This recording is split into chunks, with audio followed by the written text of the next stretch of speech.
a Chinese water torture cell in which he submerged and suspended upside down by his ankles. None of those did he.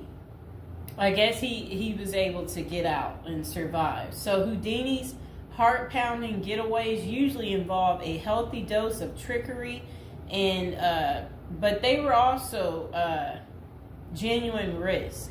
In 1915, Houdini nearly suffocated during a stunt in which he was shackled and buried under 6 feet of dirt.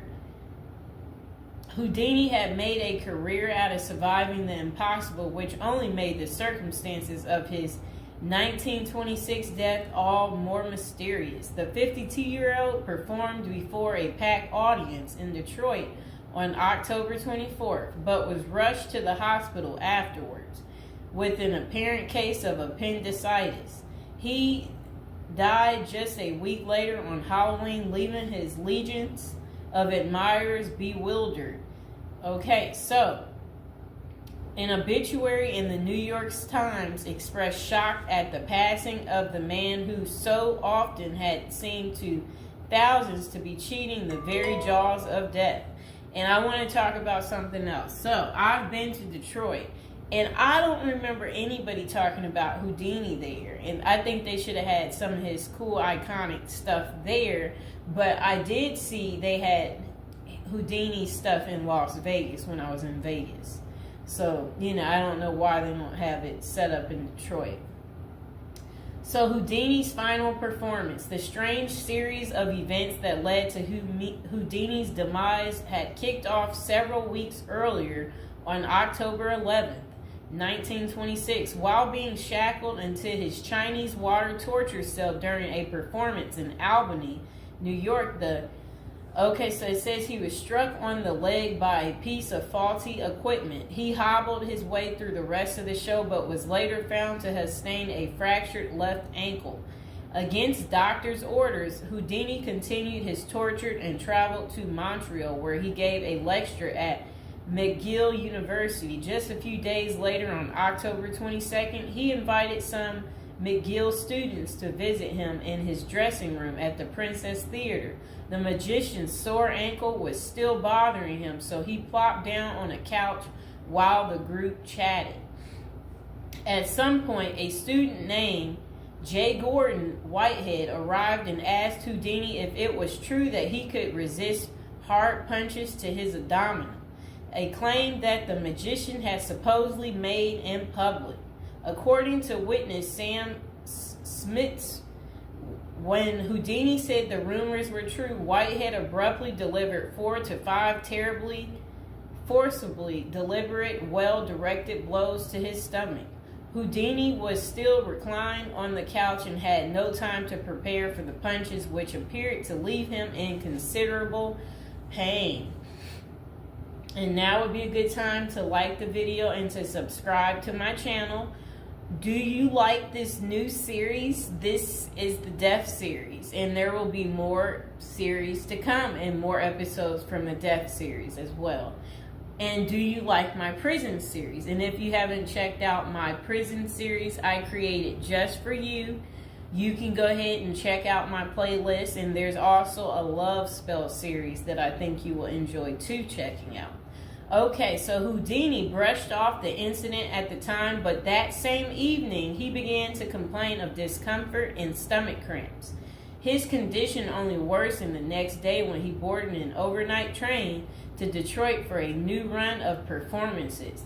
The magician developed severe abdominal pain, cold sweats, and fatigue, and his temperature rose to 104 degrees. A doctor suspected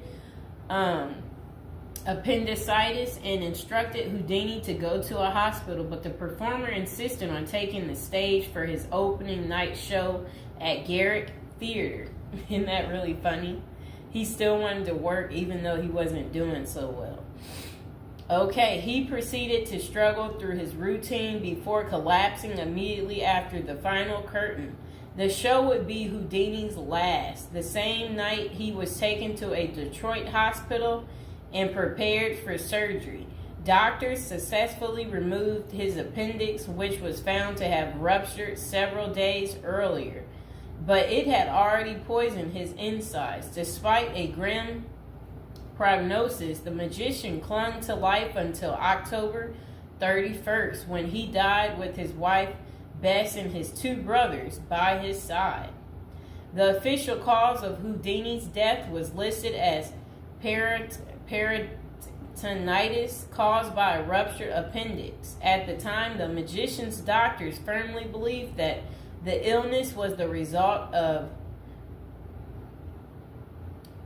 so I guess some guy had given him something backstage during an encounter in Montreal. Okay, so such cases of traumatic appendicitis are extraordinarily rare. One study found only a couple dozen instances over a nearly 20-year period, but in 1926 the diagnosis was widely accepted. Houdini's life insurance company was even forced to pay his wife a double for accidental death. Okay, so doubts arise over the escape artist's death. Houdini was laid to rest in Queens, New York. And this is what his little, I never knew that was where he is. Well, there he is right there.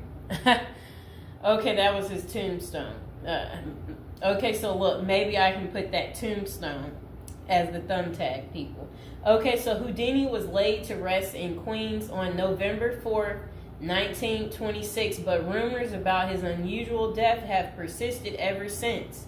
Many of the theories tend to focus on the magician's contentious relationship with spiritualism, a pseudo-fed religion whose adherents once claimed it was possible to communicate with the dead through seances and mediums. Houdini, a born skeptic, had spent much of the 1920s on a mission to debunk the spiritualist claims and expose its top psychics as frauds. The crusades earned him several $1 million worth of lawsuits and more than a few enemies, but at the time of his demise he showed no signs of letting up. Just a few months earlier, he had testified in front of Congress in support of a bill to outlaw fortune-telling in Washington, D.C. Could Houdini's meddling have gotten him killed? In the 2006 biography, The Secret Life of Houdini, authors William Kalash and Larry Sloman contend that the magician's death may have been a carefully planned assassination by members of the spiritualist community. If one were to suspect Houdini a victim of foul play, they write, then the section of organization crime that was composed of fraudulent spirit mediums must be considered likely suspect. Okay, so Kalash and Sloman argue that the spiritualists had a history of poisoning their enemies, and they note that no autopsy was ever performed to confirm Houdini's death. I wonder why. So his death was actually caused by appendicitis. If someone were hell-bent on poisoning Houdini, it wouldn't have been very difficult, they concluded. Considerable debate has also focused on J. Gordon Whitehead, the McGill student who supposedly delivered the potentially fatal gut punches to Houdini's Montreal dressing room.